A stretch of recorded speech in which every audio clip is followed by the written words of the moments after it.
Listo. Muy buenos días a todos y todas desde cualquier espacio que nos estén escuchando, viendo. Hoy tenemos un diálogo académico enriquecedor, por lo tanto están invitadas e invitados a permanecer en este espacio de diálogos académicos, una iniciativa que impulsa el área de estudios en discapacidad del Instituto de Investigaciones Políticas y Sociales de la Escuela de Ciencia Política de la Universidad de San Carlos de Guatemala. A quienes nos siguen fuera de las fronteras, estamos precisamente a las 10 de la mañana en Guatemala, un clima agradable, y hoy con personajes protagonistas de nuestro diálogo en el marco del Día Internacional de las Personas con Autismo, y también desde 2018 en Guatemala ya el Día Nacional, 2 de abril también, Día Nacional de las Personas con Autismo. Sin lugar a dudas, tenemos una coyuntura de recién ingreso, un nuevo gobierno en Guatemala, tomando posesión el 14 de enero de 2024. Por lo tanto, la agenda de los derechos de las personas con discapacidad debe estar presente, y hoy en efecto haremos algunas referencias que nos permitan ir caminando en ese rumbo del cambio paradigmático, en principio referido a la población con discapacidad, y en segunda instancia una participación social, económica, política, cultural a todos los niveles de este grupo de la población, quienes regularmente están invisibles. Hoy haremos referencia a visibilizarlos precisamente, y en ese sentido le damos una cordial bienvenida en nombre de las autoridades de la Escuela de Ciencia Política, y que también me permito presentar a quien será la persona encargada de moderar este diálogo académico, Karen Gudiel, mamá de un joven con discapacidad psicosocial, y que también ha liderado espacios de derechos, de defensa de derechos de las personas con discapacidad a lo largo de este recorrido en el nuevo siglo. Tenemos efectivamente un aproximado de 45 minutos en los cuales podamos conversar. También invitarles desde ya a que estén pendientes, a que puedan plantear sus inquietudes a toda la comunidad de la Universidad de San Carlos, a nuestro público en general dentro y fuera de nuestras fronteras, y a donde llegue este mensaje, reconocer y sobre todo generar los ejercicios respectivos de derechos de las personas con autismo. Por lo tanto, le voy a dejar el uso de la palabra a Karen, por favor, para dirigir este diálogo académico. Bienvenidas y bienvenidos. Muchas gracias, maestro Gabriel Escobar. Muchas gracias también a la universidad por permitirnos participar en este espacio.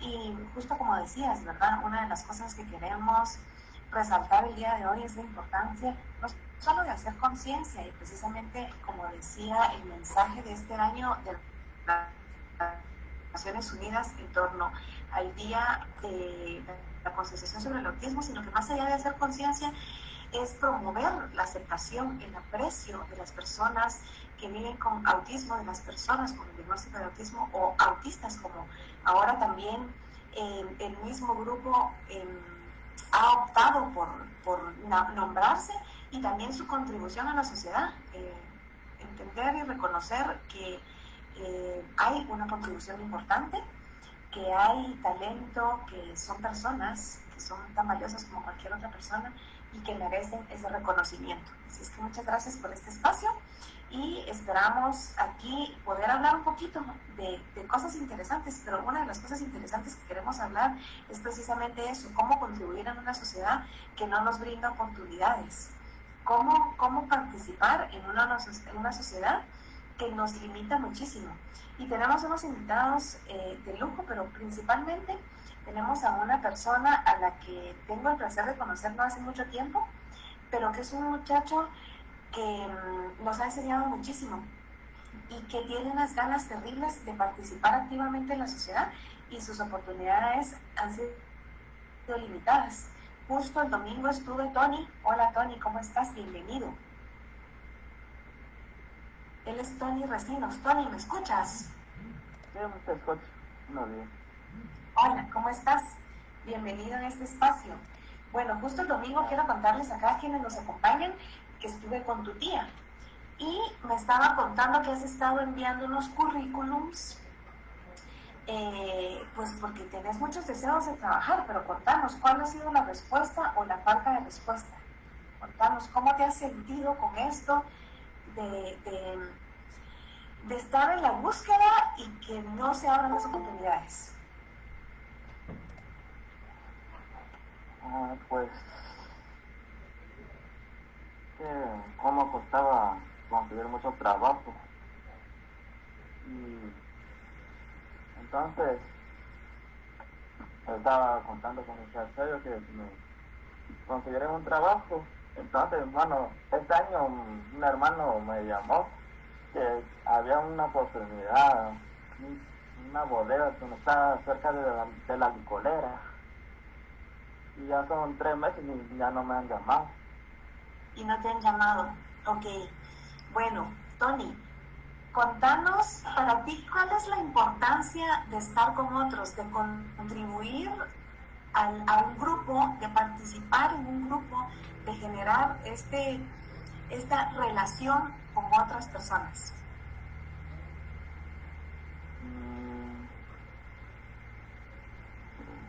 ¿Qué es la amistad para ti, Tony? Es una relación entre 2 o más personas así en mucho tiempo. Y tenemos que sociabilizar con otros y ayudar y compartir. Ayudar y compartir. Y nos ayudamos mutuamente, ¿verdad? No solo necesitamos que nos ayuden a nosotros, sino nosotros también tenemos algo para compartir con otros. Excelente, gracias Tony. Les quiero contar que Tony es un gran dibujante. Es una de las cosas que más bien le pregunté a Tony cómo querés que te presente y me dijo que una de las cosas que él más disfruta es dibujar. ¿Qué te gusta dibujar, Tony? Me gusta dibujar paisajes, hacer claro oscuro, pintar. Excelente, muchas gracias. Para dibujar. ¿Perdón? ¿Puedes hablar un poquito más recio, Tony? Y también me gusta dibujar así con yeso, en el peso. Ah, ok. Excelente, muchas gracias, Tony. Pues bueno, tenemos aquí con nosotros, ya se nos acaba de unir el maestro Rodrigo Garzón también. Rodrigo, él es psicólogo clínico, pero también tiene una maestría en educación inclusiva intercultural. Él es de Bogotá, Colombia, pero está radicado ahora en Guatemala, desarrollando un proyecto que se llama Espacio de Vida, específicamente para apoyar a los muchachos adultos con el diagnóstico de autismo para ser incluidos en la sociedad y para que se reconozca precisamente este talento y que este talento pueda ser respetado, promovido, más allá de la aceptación, ¿verdad? Respetado y promovido. Hola Rodrigo, ¿cómo estás? ¿Podrías contarnos? Gracias. ¿Podrías contarnos tú, Rodrigo, desde la ciencia, porque los que nos están escuchando probablemente no todos estén familiarizados con el tema del autismo, desde la ciencia, ¿qué es el autismo? Bueno, hay que partir de que el autismo se encuentra hoy en día enmarcado dentro de lo que son los trastornos del neurodesarrollo. Eso quiere decir que es una condición con la que se nace y pues prácticamente es para toda la vida, ¿no?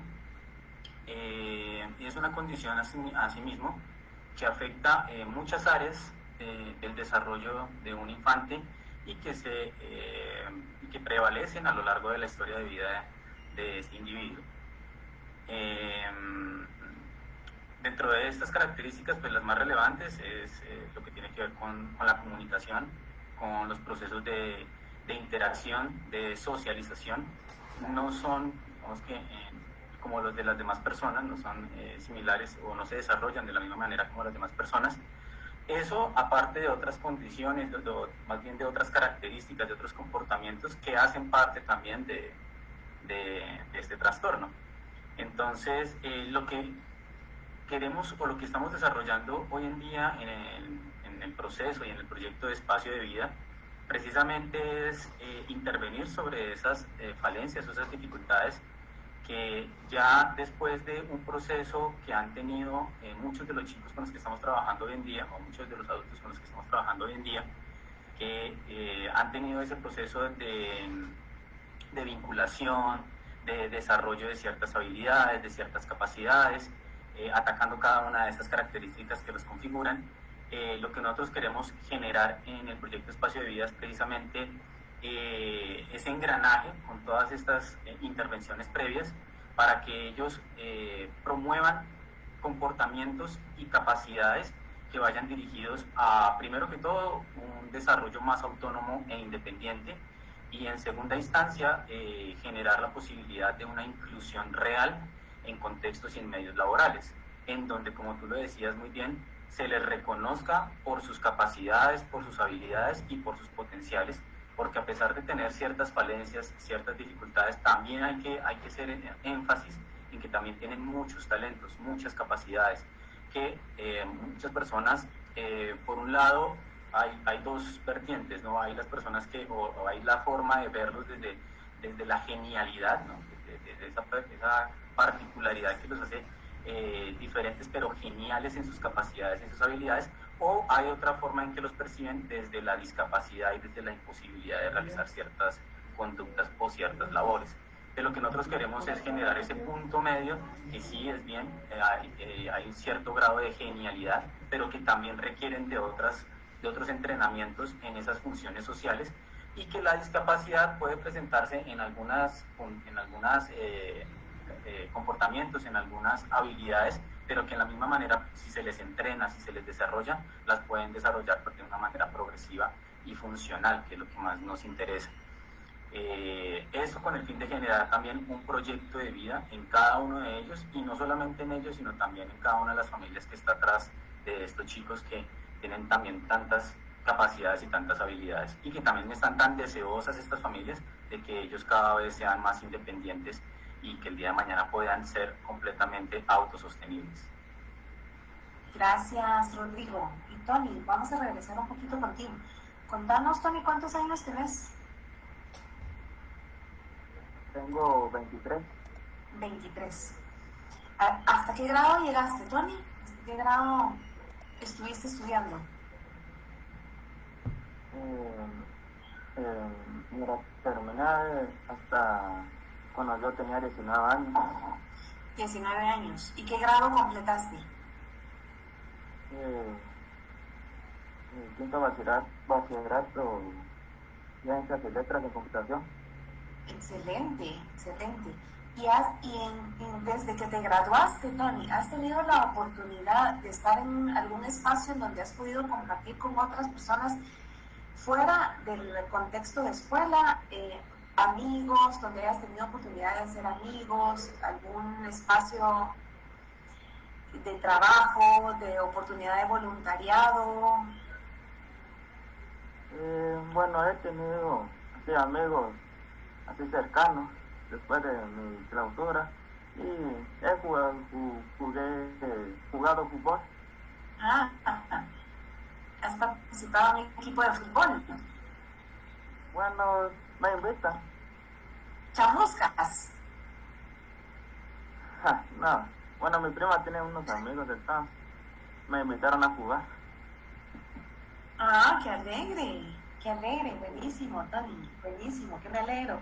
¿Y qué cosas disfrutas más, Tony? ¿Qué cosas pensás tú que podés disfrutar al lado de otros? Que te ayuda a estar cercano a otras personas y que podés disfrutar tú al mismo tiempo que ellos están disfrutando. Disfruto más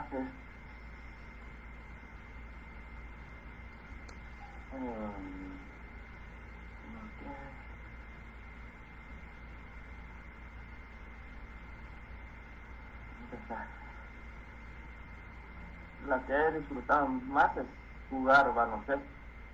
Ah, también, baloncesto. Excelente, Tony, pero también para ti es importante, yo te sigo en redes sociales y veo que para ti también es muy importante el tema de la fe, en lo que tú crees, ¿verdad? Sí, la fe, sí. La fe, ¿Tenés sí, amigos igual. ahí? ¿Tenés amigos en la iglesia? ¿Vas a una iglesia, Tony? Sí, voy a una iglesia. ¿Y ahí tenés amigos? Sí, ahí tengo amigos también. Ok. Y en otro lado también. ¿Y qué hacen junto a tus amigos? Si me busca un versículo, yo le comparto que busque. Ah, tú los ayudas a encontrar versículos en la Biblia. Sí. Excelente, excelente, Tony, muchas gracias. Rodrigo, regresando contigo, ¿cómo crees tú? Tenés ya más de un año de estar en Guatemala y según lo que tú has podido visualizar de las familias y el contexto y las oportunidades, pocas o muchas, que hay para los muchachos, ¿cómo crees tú que se puede potenciar estas oportunidades precisamente para que ellos puedan vincularse a la sociedad y tener esta posibilidad de mostrar todo su talento, de mostrarse como personas, como seres humanos, relacionarse con otros, enriquecer todos los espacios? Sabemos que la convivencia es enriquecimiento y si no nos exponemos en las convivencias, ¿cómo podemos enriquecer a otros y nosotros enriquecernos de otros? ¿Cuál crees tú que podría ser esas rutas necesarias para que eso suceda? Bueno, pues esa es una falencia que yo pienso que se presenta no solamente aquí en Guatemala, sino es algo que es generalizado en prácticamente toda Latinoamérica, ¿no? Siempre hay unos prejuicios, siempre hay una preconcepción de lo que es ciertas características, en este caso, o ciertos trastornos como lo es el autismo, y que la gente, debido a esa desinformación, no sabe realmente cómo incluir de una manera significativa a estos jóvenes, a estos adultos dentro de su contexto laboral. Pensamos que simplemente inclusión tiene que ver con tolerar que esta persona esté en los espacios laborales o sociales, pero hasta ahí llega esa inclusión. No entendemos de que la inclusión es un todo, ¿no? Es también permitirles participar de todas las actividades que se desarrollan en los diversos contextos y entender que a pesar de tener ciertas limitaciones, ciertas dificultades que pueden ser sensoriales, pueden ser comunicativas, pueden ser de una amplia gama, ellos pueden adaptarse y pueden tener esa posibilidad de desarrollarse normalmente dentro de estos contextos. Entonces pienso que es un tema más de políticas que se puedan empezar a implementar, empezar a desarrollar. Un ejemplo es lo que de alguna manera se está haciendo en mi país, en Colombia, y es que las empresas que generen esa posibilidad de desarrollar esos procesos de inclusión en ellas tienen algunas, digamos, como algunas facilidades o algunos privilegios frente a, por ejemplo, a impuestos o fiscales. Y eso ayuda a que pues, las empresas por lo menos tengan esa concepción de decir, oiga, pues, abramos ese abanico de posibilidades, incluyamos a estas personas, y ahí es donde uno como terapeuta y uno como psicólogo pues se involucra en ese tipo de procesos, concientiza, sensibiliza, porque también es un proceso que es importante desarrollar. Esos procesos de concientización y sensibilización no solamente es enviar a un muchacho con ciertas características a estos lugares y ya, sino que también haya un adecuado proceso de concientización y sensibilización hacia las personas que van a trabajar, que van a interactuar con esta persona, porque también ellos deben saber cómo interactuar, cómo desarrollar esos procesos para que pues no vayan a ser un proceso hostigante o un proceso invasivo para esta persona, ¿no? Que es lo más importante.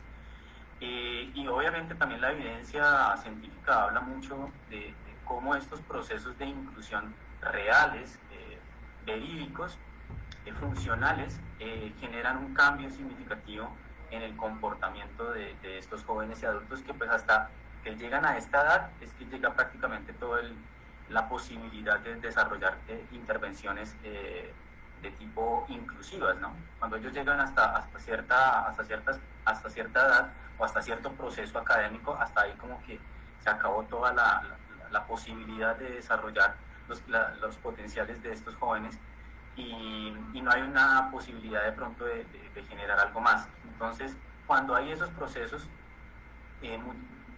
ya ellos salen de ese contexto familiar, salen de ese contexto de hogar y pueden generar esta posibilidad de desarrollar habilidades sociales, habilidades de comunicación cada vez más adecuadas, cada vez más eficaces, y eso hace que sus características, que inclusive sus síntomas o su sintomatología no vaya a remitir, obviamente porque es una condición, pero sí disminuya significativamente y les permita lograr ese objetivo final, que es la funcionalidad, ¿no? El desarrollo funcional de su ser dentro de estos contextos. Entonces pienso que es algo más de políticas serias frente a lo que es el proceso de inclusión, que no simplemente, vuelvo y repito, no es simplemente colocar a un joven o a un adulto con cierto tipo de discapacidad o con cualquier tipo de discapacidad en estos contextos y ya, sino que también lo hagamos parte de estos contextos y de estas políticas laborales que los cobijan, ¿no? Que también a ellos los cobijan. Entonces es un proceso, digamos, que abarca muchos aspectos y que nos hemos quedado muy limitados en nuestra percepción de lo que es realmente la inclusión. Ok, estamos teniendo algunas preguntas que quiero que las respondamos en este momento, Rodrigo, y tal vez tú nos puedes ayudar con eso. Dice, ¿cuáles son los primeros síntomas para detectar el autismo? ¿Cuáles son los síntomas de alerta? El domingo, precisamente, Tony, creo que Tony no sé si estás por ahí todavía, Tony, pero bueno, mientras tanto, respondamos esto. El domingo, precisamente, que estuvimos en una actividad junto a otras organizaciones, estuvimos con la Asociación Guatemalteca por el Autismo, el Instituto Neurológico, su programa Puntea y la Clínica Civil, haciendo una dinámica muy bonita en Pasos y Pedales, donde hubo un mimo que estaba un poquito representando lo que sucede en el funcionamiento y en el cuerpo de una persona con autismo. También teníamos unas playeras en donde en la parte de atrás decía cuáles son todos esos signos de alerta. Fue la verdad, una actividad muy linda porque nos permitió exponer a la sociedad un poquito más de esto, ¿verdad? Y sensibilizar, hacer conciencia, ojalá cambiar y transformar la mentalidad. Contanos, Rodrigo, ¿cuáles son esos signos de alerta? Signos y síntomas de alerta. Bueno, para entender esto hay que también entender que el autismo no es uno, ¿no? Hay diferentes niveles y se puede manifestar digamos que siempre se nace con la condición, pero se pueden ir manifestando en diferentes etapas del desarrollo del infante. Por lo general siempre se logra identificar en las primeras etapas de la infancia, ¿no? Desde el momento prácticamente, pues no tanto desde el momento de la concepción, sí, pero por lo menos a los 2 años ya se empiezan a ver los primeros signos y síntomas, como por ejemplo el tema del contacto visual, de la risa, ¿no? de la sonrisa que tienen los infantes, los bebés, cuando escuchan a la mamá, cuando escuchan al papá. Esos primeros rasgos son los que las familias tienen que tener mucha percepción, ¿no? Y mucha también aceptación, en el sentido de que si se están presentando esas falencias, de pronto no están generando esa sonrisa social, ¿no? De cuando la mamita le habla al bebé, o de cuando el papá le habla al bebé, o de cuando ellos se acercan. Si bien la visión es uno de los órganos que se tarda en desarrollar, siempre hay una asociación con la figura, con la silueta de la mamá y del papá, y que ellos reconocen y pues logran generar como ese contacto, ¿no? Entonces estos son los primeros síntomas que se pueden estar percibiendo. De pronto en autismos más funcionales, niveles 2, 1, que de pronto pueden llegar a tener que pueden llegar a desarrollar estas capacidades, de pronto de la sonrisa, del contacto en determinado momento, o que no es tan evidente ese tipo de síntomas en esas etapas. En la infancia sí ya se empiezan a presentar características más evidentes, ¿no? Problemas en la comunicación, digamos que por ejemplo no aprenden a comunicarse como los demás niños, ¿sí? A veces aprenden más, se pueden tardar mucho más en elaborar un lenguaje, y cuando lo elaboran, no lo elaboran como los demás niños con palabras o con vocales o con consonantes, sino por ejemplo con frases, repiten palabras.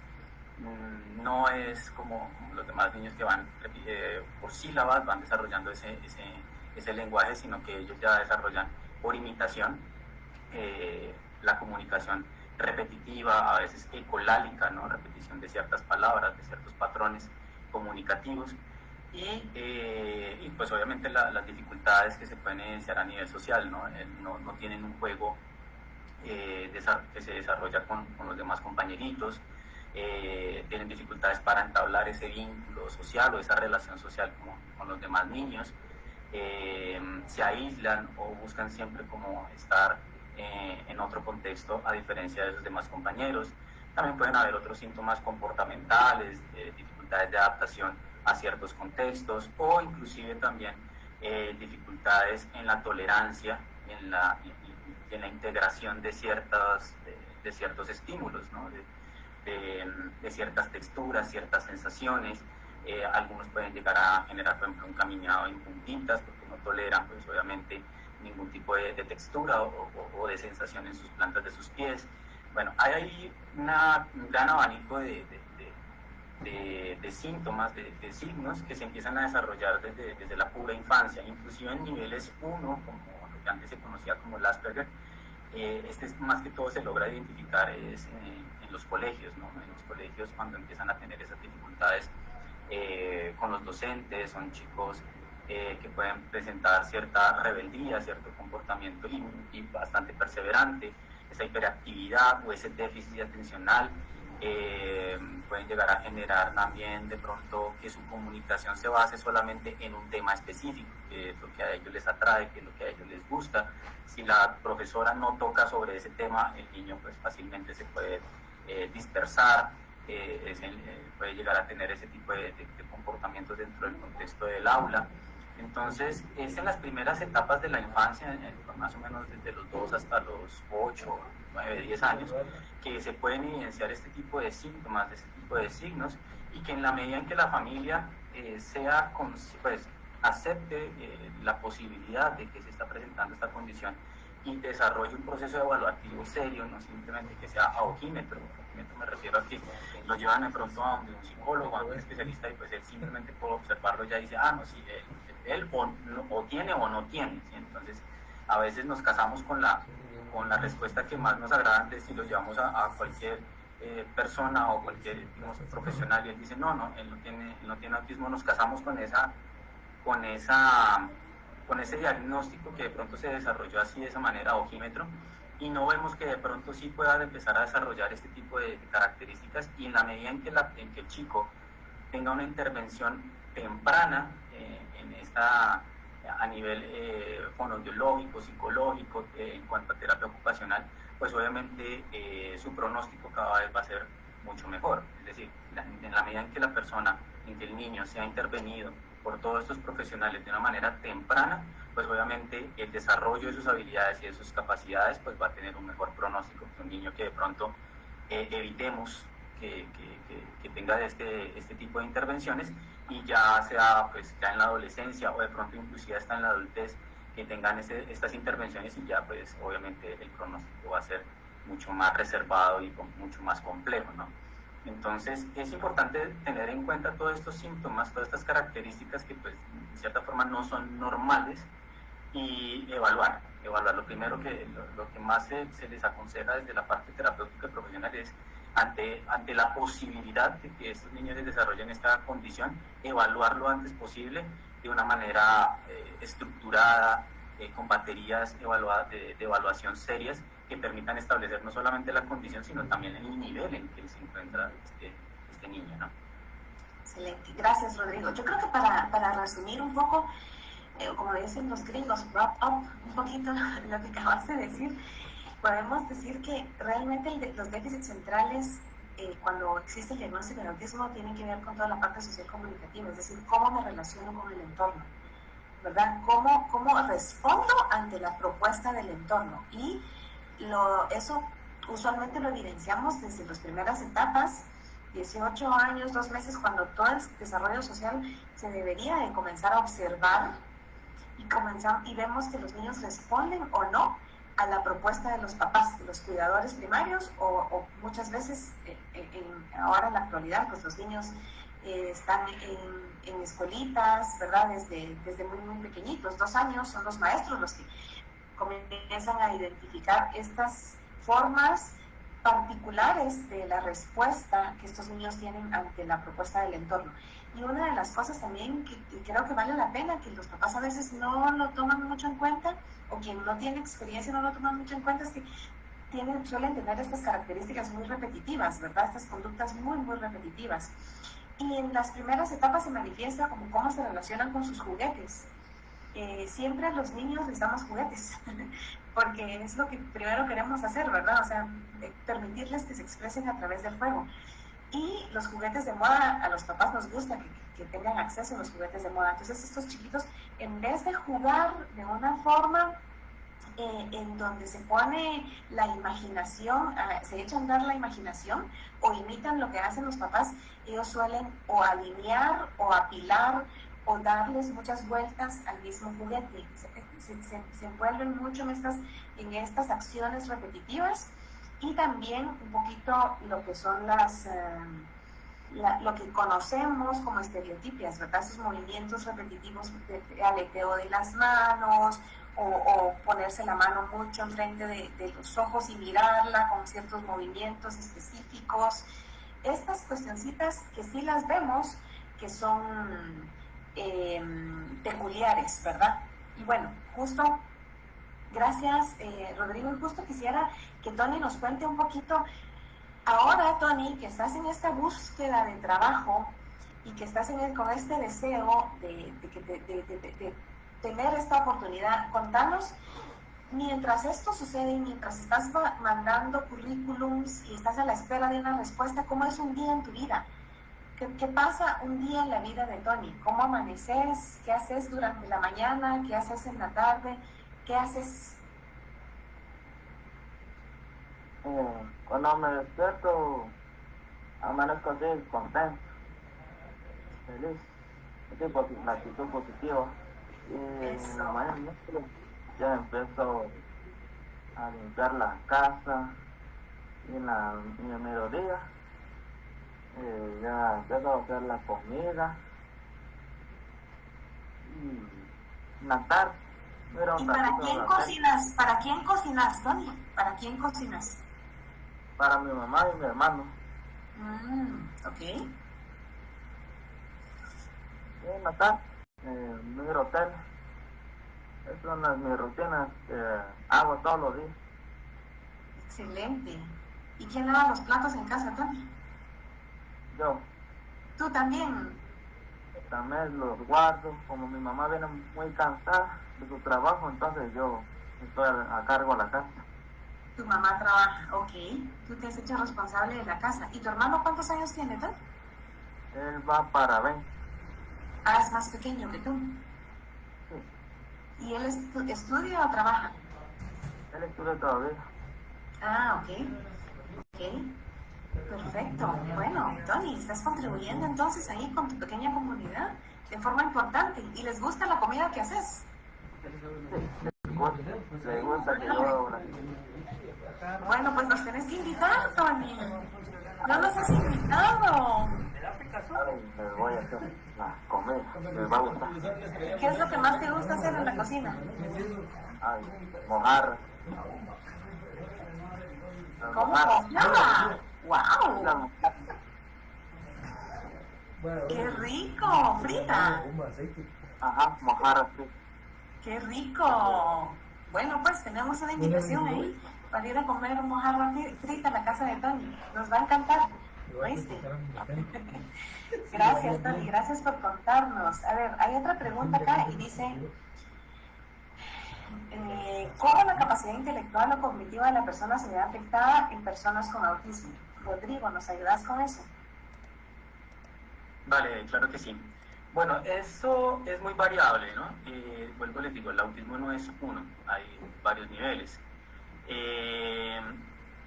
Pueden, digamos que lo que dice la teoría y lo que dice también la experiencia, porque también lo experimenté con un chico con el que yo era terapeuta sombra o terapeuta acompañante, y es que si bien hay ciertas dificultades para desarrollar algunas habilidades, como por ejemplo la comunicación, el lenguaje, etcétera, sí tienen unas capacidades cognitivas inclusive superiores a los de los demás chicos, ¿sí?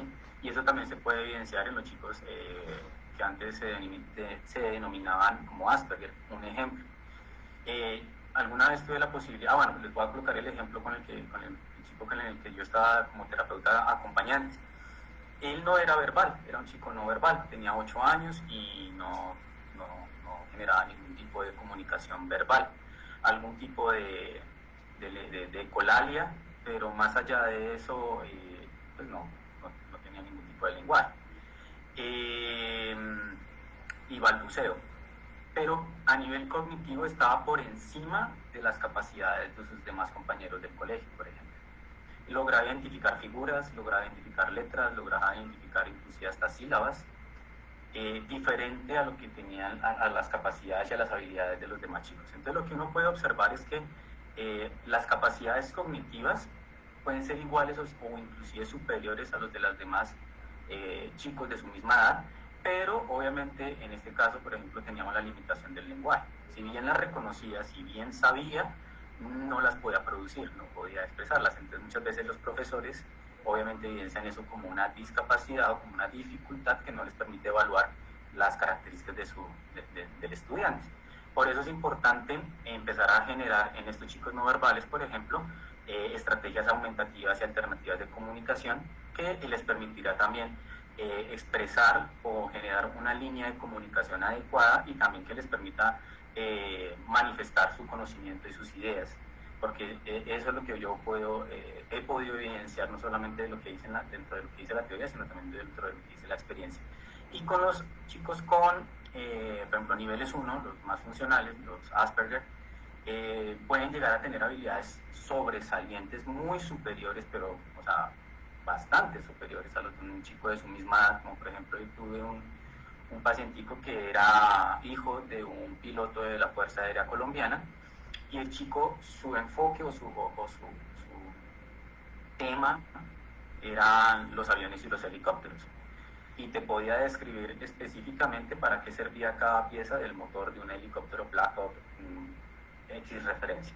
O sea, tenía unas capacidades impresionantes y podía inclusive dibujarlo y te decía todo para qué funcionaba, cómo funcionaba, la rotación, a cuánta velocidad, y tenía apenas unos 6 años, 7 años. O sea, era una cosa impresionante, era un niño con unas capacidades impresionantes, pero en el colegio pues tenía muchas dificultades porque pues obviamente como no se trataba todo el tiempo de su tema de interés, de ese tema de los helicópteros y los aviones, los docentes pensaban que era un chico que estaba muy por debajo del promedio de los demás estudiantes.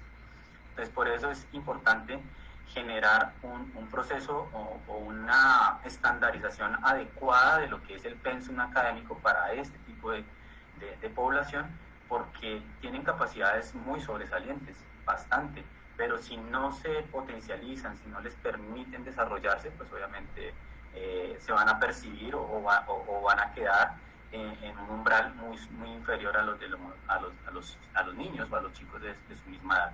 Entonces la capacidad cognitiva tiene un desarrollo similar o incluso superior al de las personas normales, pero el problema es que pues no sabemos, o no se sabe, como no se tiene conocimiento, no se sabe cómo llegar a ese conocimiento, no hay ese puente de comunicación para llegar a ese conocimiento y poderlo explotar en su máxima expresión. Excelente, muchas gracias, Rodrigo.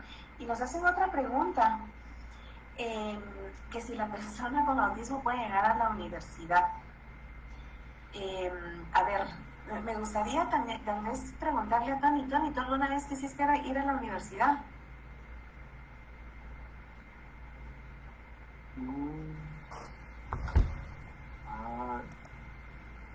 Bueno, iba a entrar. ¿Perdón? Pero no, ¿me escucha? Ahora sí, te escucho, ajá. bueno, iba a entrar a la U, pero no fui aprobado el examen. No aprobaste el examen. Ah, ¿Y te ayudaron? ¿Tuviste algún apoyo, alguna ayuda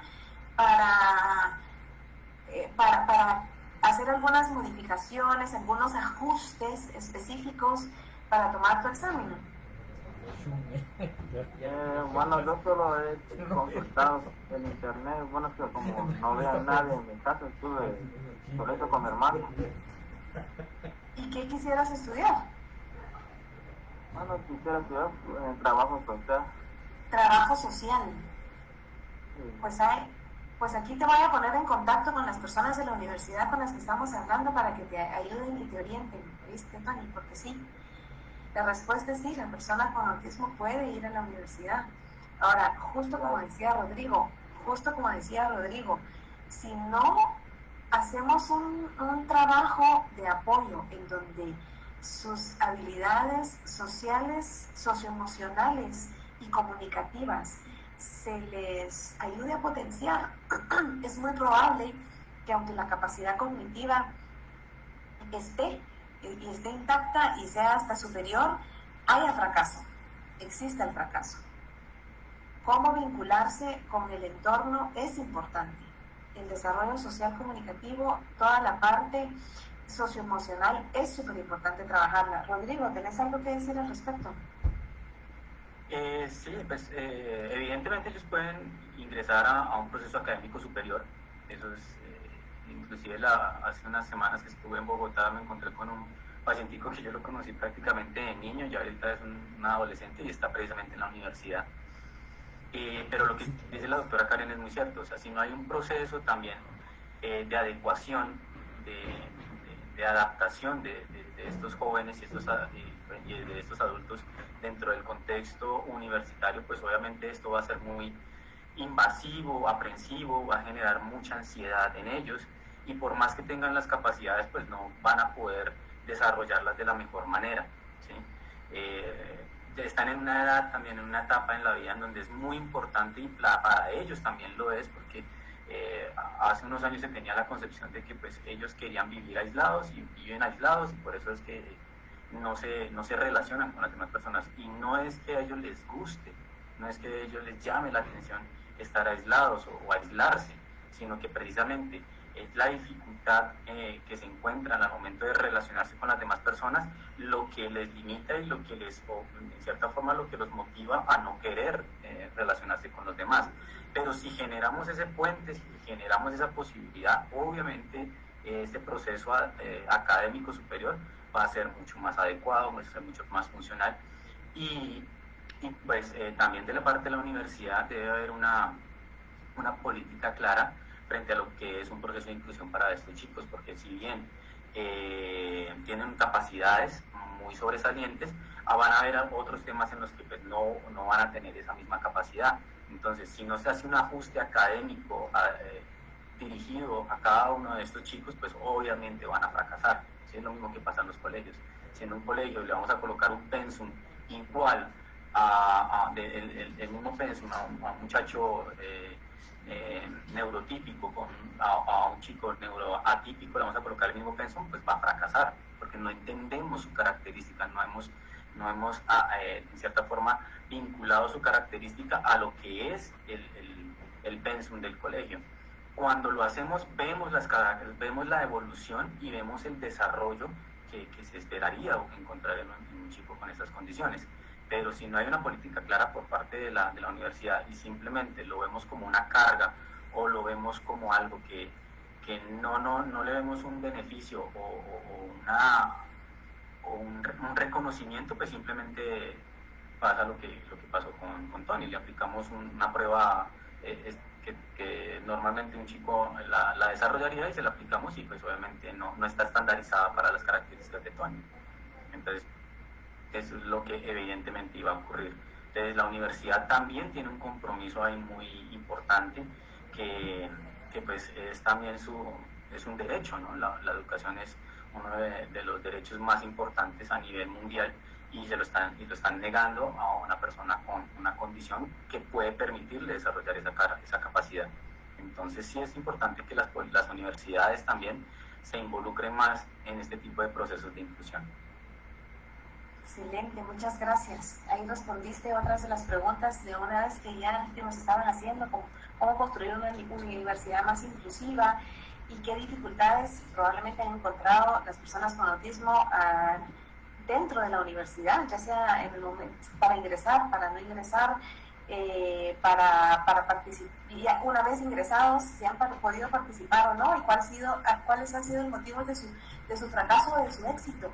Una de las cosas que yo creo que es importante promover, y justo hablabas tú de esto de las políticas, también hay un componente muy humano que se debe de considerar, ¿verdad? Y también es promover, quizá también dentro de estas políticas, el apoyo entre pares, porque hace una gran diferencia una persona que está apoyándome y que está ayudándome a todo el proceso de adaptación. O sea, la universidad primero es un edificio muy grande. Los muchachos vienen de una institución educativa donde suele ser más pequeña, más contenida, más organizada, en donde hay horarios muy claros para lo que sucede. En la universidad hay horarios desorganizados, requieren de estar muy atento a lo que está sucediendo, a la identificación de si me muevo de un edificio al otro, incluso para los procesos de registro, ¿verdad? Entonces, todo esto creo yo que se tiene que considerar más. O sea, las personas con autismo suelen tener mucha dificultad en ubicarse en espacios tan grandes, en esto que es tan impredecible. Entonces, va a ser este proceso que probablemente no se va a cambiar del todo por la población con autismo, sí se puede facilitar a través de políticas claras, a través de un proceso muy claro y muy explicativo que puede estar ya sea en la web, que puede estar en la oficina de información, ¿verdad? O sea, cuáles son el ABC para hacia dónde me tengo que dirigir para diversas cosas. Y sí o sí, este apoyo de los docentes, de la identificación de una persona que pudiera ser ese par que esté aportando para el éxito de la persona con autismo. Dice acá, los exámenes de la USAC son discriminadores y excluyentes con los estudiantes con autismo. Esa pregunta creo que me voy a permitir que la haga, tal vez que la responda Gabriel, el maestro Gabriel. Yo creo que tenemos mucho que aprender desde mi conocimiento y desde las personas que conozco que han estado en estos procesos. Creo que todavía hay mucha falta de información y la falta de información muchas veces hace que los procesos fracasen. Creo que se han hecho esfuerzos importantes, pero que la falta de información clara y de establecer estas rutas claras hace que los procesos fracasen. A ver, Rodrigo, ¿tú qué piensas? Quiero decir Gabriel, perdón. No, perfecto. Dos aspectos importantes. El primero es que hay el Sistema Único de Nivelación en la Universidad de San Carlos. En su reglamento establece la exoneración para estudiantes con discapacidad. Esa es una posibilidad, Tony, acercarse y generar este proceso. Lo segundo es que en los últimos años, y la pandemia precisamente nos vino a dar luces en torno a las plataformas digitales. Se hizo ya una prueba accesible y eso está generando precisamente todo un pilotaje para las diversas condiciones de discapacidad. Por lo tanto, será de hacer la prueba y esa sería la invitación para que desde el área de orientación vocacional para personas con discapacidad en la Universidad de San Carlos se haga ese ejercicio y con los aportes se enriquezca la prueba para personas con autismo. Pero sí ya hay una prueba digital accesible. Excelente, muchas gracias, Gabriel. Entonces, ¿tú qué responderías? No discriminan, no son ni discriminatorias ni excluyentes. ¿Gabriel? Perdón. No, indudablemente me parece que acá los aspectos de doble vía son fundamentales. La universidad hacia los interesados e interesadas en formar parte de la comunidad universitaria y de los jóvenes con cualquier condición de discapacidad, de generar ese acercamiento a las áreas respectivas, porque precisamente se está para responder en esa medida de la accesibilidad, o como decía Rodrigo también, ajustes razonables, porque en lo particular obedece este concepto que destaca mucho en la Convención sobre Derechos de las Personas con Discapacidad, ajustes razonables. Ajustes razonables. Gracias, Gabriel. Yo creo que una de las cosas importantes que podemos ir como dejando de esta conversación es que precisamente las oportunidades y los espacios en donde las personas, ahí sí que todos y todas, sin importar su condición, participen, son las que los ayudan a construir su futuro. Si no tenemos la oportunidad de participar en un espacio educativo, en la escuela, para comenzar, ¿cómo vamos a construir relaciones? Y las relaciones en el futuro son las que nos ayudan realmente a acceder a un trabajo, acceder a un sinfín de oportunidades. Y si no accedemos tampoco a la escuela superior, también las oportunidades se limitan. Entonces yo creo que seguimos pensando en qué es lo que nuestro sistema nos debe para que esto realmente suceda. Y dejemos de pensar en que depende de la decisión de un pequeño grupo de personas, sino que justo como decía un poco Rodrigo, ¿verdad? Normativas, leyes, políticas internas de ciertas instituciones para que esto se pueda dar.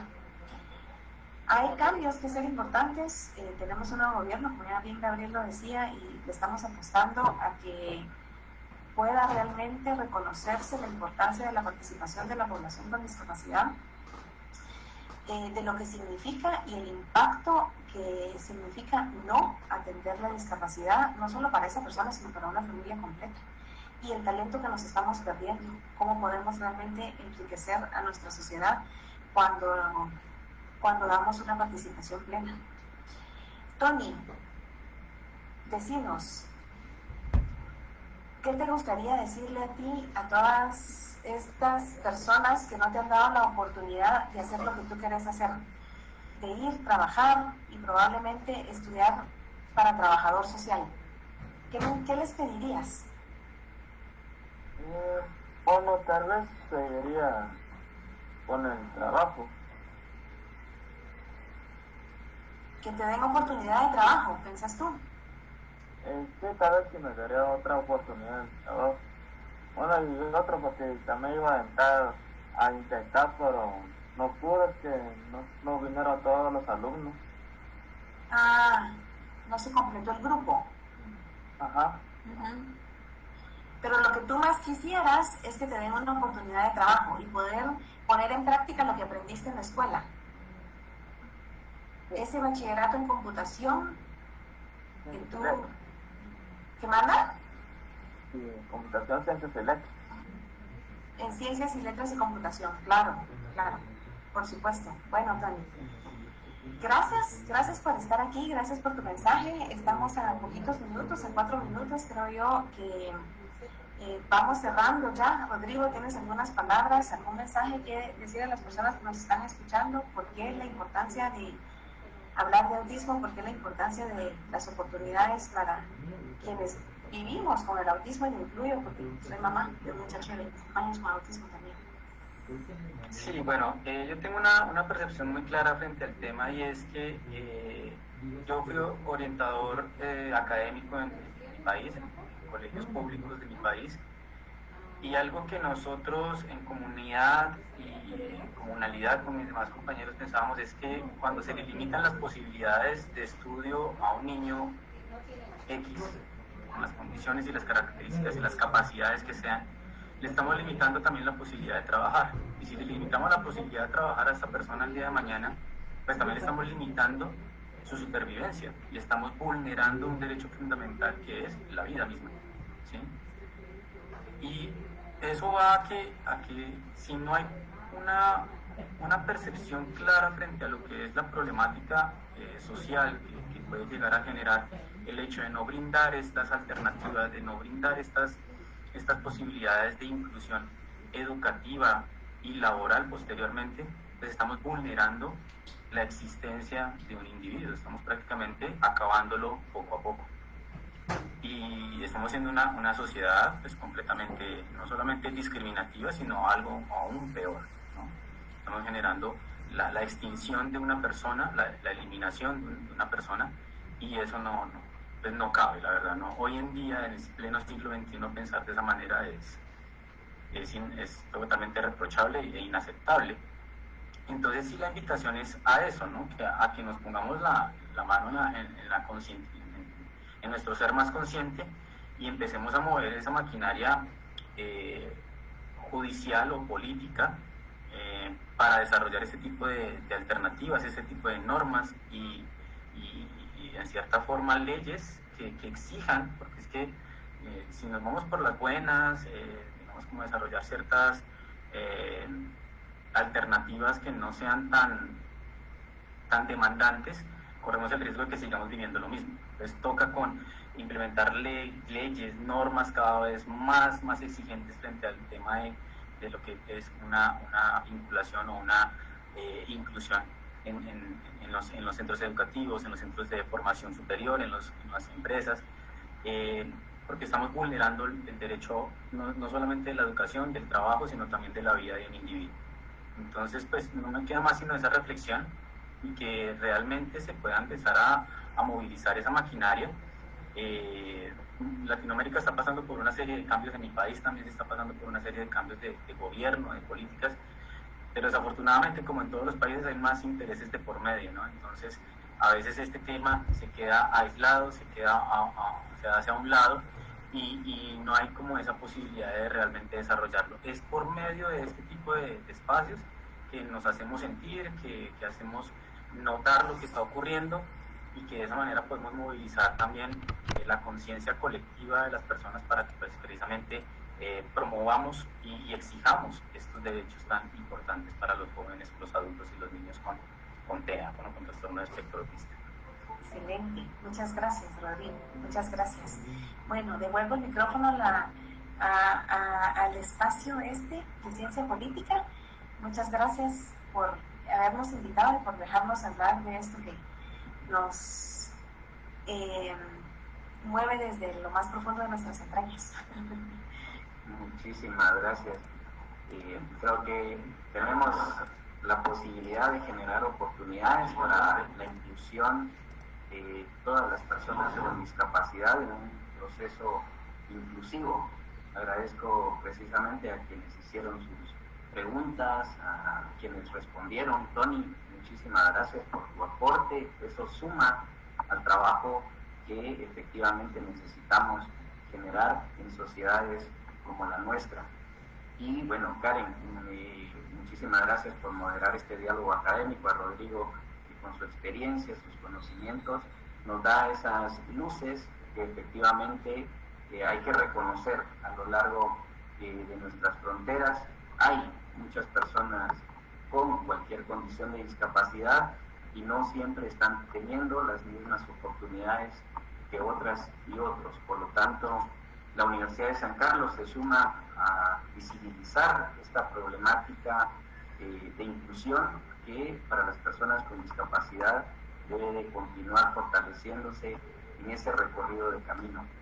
Una de las reflexiones también que recojo de este diálogo es continuar tejiendo redes de apoyo mutuo, precisamente una expresión utilizada por Karen de una reflexión que hace Tony en esta ocasión, donde el relacionamiento entre uno y otro efectivamente es el trabajo entre pares para que generemos estos espacios de todo el relacionamiento social que invita precisamente la academia a todos y todas en función de encontrar esas políticas que dignifiquen.